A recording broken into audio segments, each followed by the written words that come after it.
alhamdulillah me yeyi men ittoyimo ko min tawimo ton ko bugi bo makkon ɗon ko ɗon me yeyi men ittoyimo min inni mo nene ko tan foddaymo ko jokkuɗaɗo alhamdulillah police o wallitiɓe min waɗi jungo e maɓɓe min adduɓe ka saria gorko no acca to kañum kadi baba bobo himo andi ya ko letti kon kun bobo e kun jiw e kun jiwum ɗo ko ɗum defi kun jiwum ha yo selluɗe o bobo bugo bobo kan kadi jokka gorko go oui masibo kun jiwum ti musiɓe joni kun jiw makkum 17 ans elle est encore mineure wanda ko no fana musiɓe en famille joni noon menen ko ɗum woni haɗe faali amin ko wallugol kun jiwum par ce que o boba ko ɗo ko ɗum waɗi simini o wonda e moƴoɓere amen nde o muinna bobo o danko bobo mais wallitomo ɓeɗa ko wawi kon hara men akkidali mo e bobo sariyam non hollimo si goɗɗum waɗi bobo wona ko sikki ko d'ailleurs elle va pas quitter ici hein.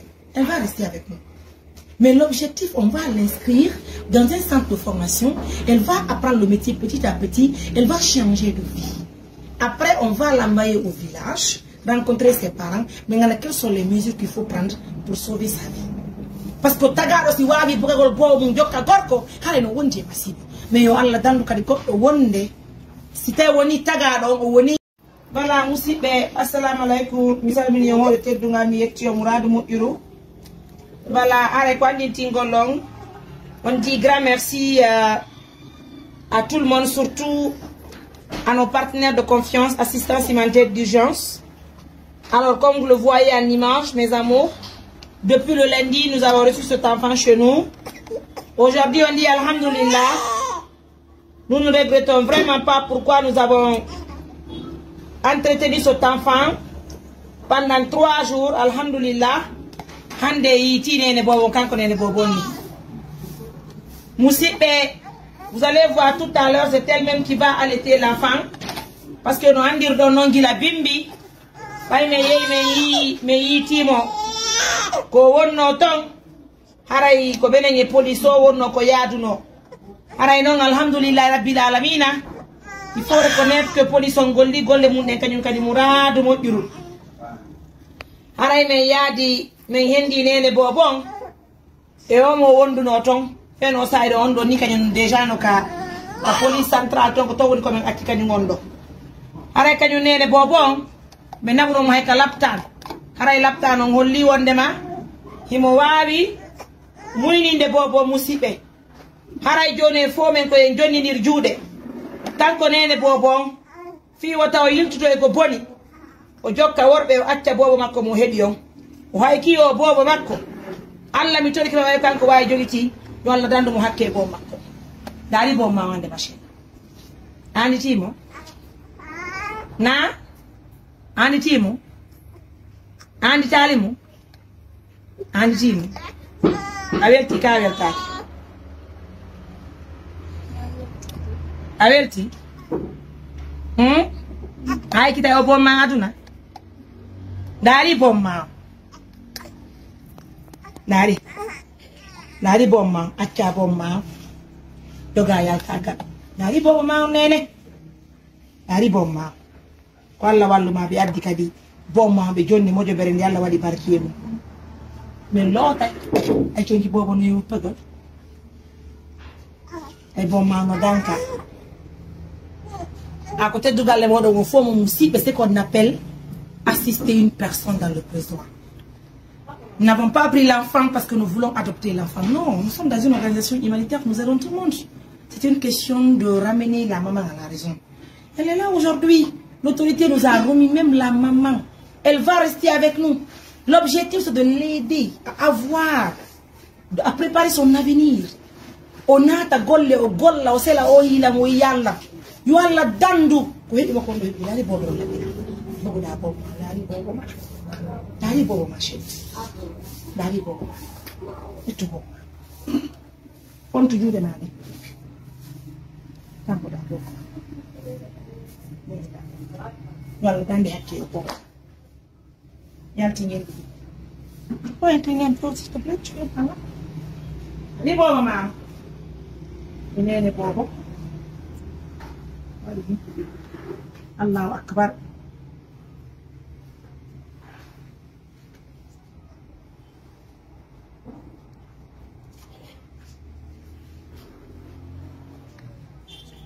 Doi watta. Doi.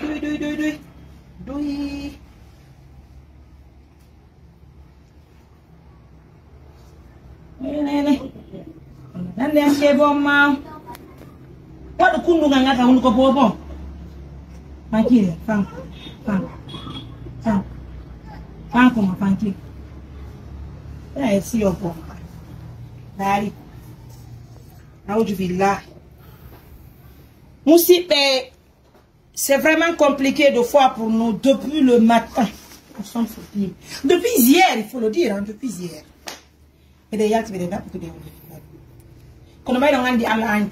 Surtout si le travail vient du cœur. Surtout si ce n'est pas du travail blabla là. Hein? Si tu touches un point, Dieu va t'aider à accomplir la mission. Hanke hande, bien fauta qui se redoute de tout le monde. Alhamdulillah. Mais yé men itoyi mo commentaire mo tonko bugi bo makondo ko don me yé men itoyi bo men ni mo ne ko tanga fo dai mo ko jukkuda alhamdulillah police o waliti be me wadi jungo ma me adbe fasaria gor ko ma chato kanyum kadi baba bobo himo andi yako letti kon kun bobo ni kunjiu e kunjiu ndo run defi kunjiu hayo selde o bobo bugo bobo kan kadi jokka gorko go oui masibo kunjiu ti musibe joni kunjiu makun 17 ans elle est encore mineure on da ko no fana musibe en famille jonno mene ko woni hare faali ami ko wallugol kunjum parce que o boba ko do simini o wonda e mojo bere amende o muina bobo o danko bobo me walito mo ber ko way ko hare men akidali bobo sariam no hollimo si goddo wadi bobo ona ko sikido d'ailleurs elle va pas quitter ici hein. Elle va rester avec nous. Mais l'objectif, on va l'inscrire dans un centre de formation. Elle va apprendre le métier petit à petit. Elle va changer de vie. Après, on va l'envoyer au village, rencontrer ses parents. Mais quelles sont les mesures qu'il faut prendre pour sauver sa vie? Parce que tagaro si wabi pour que bo mun jokka gorko hale no wonje masibo. Mais yo Allah dandu kadi ko wonde si tay woni tagado woni mo jangali surtout kadi mo jabali hedagol waju hale no yurmi ha fikite musibe. Ça peut être facile pour nous hein, mais on dit alhamdulillah. Gila lendi Mariam est nourrice et jusqu'à présent je suis nourrice parce qu'elle va faire péter l'enfant, elle va me donner l'enfant. Je veux rester avec le bébé. Elle va rester ici. L'air indice yoni au moins na bobo. Au moins na bobo bobo moins na yamu parce que quand vous dites bobo, une domo andi c'est acté maintenant. Elle est obligée de respecter tout ce que l'enfant fait. Si bobo vignette, au moins na. Est-ce qu'il est une femme? De passage, si vous voyez que j'ai pu assistance humanitaire d'urgence a pu gérer cette mission, il faut aussi remercier une dame de cœur. Elle s'appelle Tante Cissé. C'est elle qui nous a vraiment aidé à accomplir cette mission. Il faut reconnaître que depuis que j'ai envoyé cet enfant dans ma maison, tant qu'ici, elle est en train de l'aider. Et l'autre est bon, j'ai pas de l'argent pour la payer, mais je veux dire à Tante Cissé que je suis vraiment du cœur avec elle. Et assistance humanitaire des gens dit merci à la dame. Et tous les partenaires aussi remercient Tante Cissé parce qu'elle est une dame de cœur. C'est elle qui nous assiste à faire plusieurs choses dans cette organisation. Regardez aujourd'hui, Bobo nous là, nous là-bas. Haïné les Bobo Karkono, c'est bon, Mako. Dari Bobo nous, Allah Bobo, elle est Anisi, go what là, on can inside. Quoi, you do? Salamata. Anisi, can inside. Anisa. Allah, Anisi ka Anisa ko bugida obo abuga kibo Anisi ka Anisa na Anisi de ko no ko ore ni makati ko gere na mi wadide o kan ko de bobo force de gere o de te bobo ko bomma babe mako ko babe mako bayo retti bobo ka dogo no da travailler de wuluda awulana ka ay la fala an kala kitu ko bomba e kay humu salamata ko no be ni nyon ka sadi ko wetento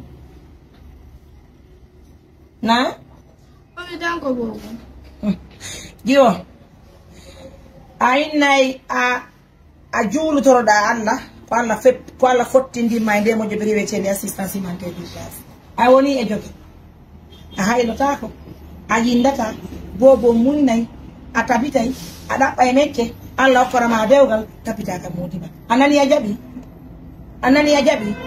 o bal do foda marita wi pita bon na elle comment tu vas changer de comportement parce que tu vas rester avec elle afatike Et yo, alhamdoulilah, rabbil alamin. Et on arrive très bientôt à Kenyeko. Hein. Restez à l'écoute parce qu'elle est de Kenyeko, Inch'Allah. On va aller rencontrer ses parents. Vraiment, Moussibé, éduquer les enfants. Éduquons nos enfants. Ten akiti bénéfice dans ma debbo yalti ka suduba murti jo kila wota amu arangumo. Duwa isari asari yo wal toma hetta bobo bawo. Hande jube no hewi ka mede mamu ndoko ba auju billahi be nati. Si Allah holli ma hida futro no hewi a jippi e di baruji. Juwe ko hay dubi sappo de be baari. Bo bedo jogiti biniri, ina jogiti goddum ka jungo no yalto mi kanyum o kanyum ni re non ka mede mamu. Mi tori ki on jejo no jubbe jejirte éduquer bi mede be woni hibude be ne bi ben tan ko bi mede be sila ni se wala musibe ndare bobo makko 17 ans tawata hande ko attu ko makko on akadi laabo la réunion musibe.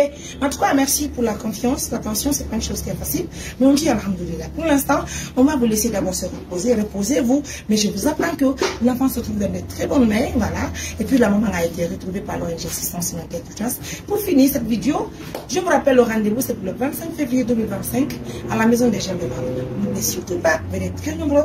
Au revoir.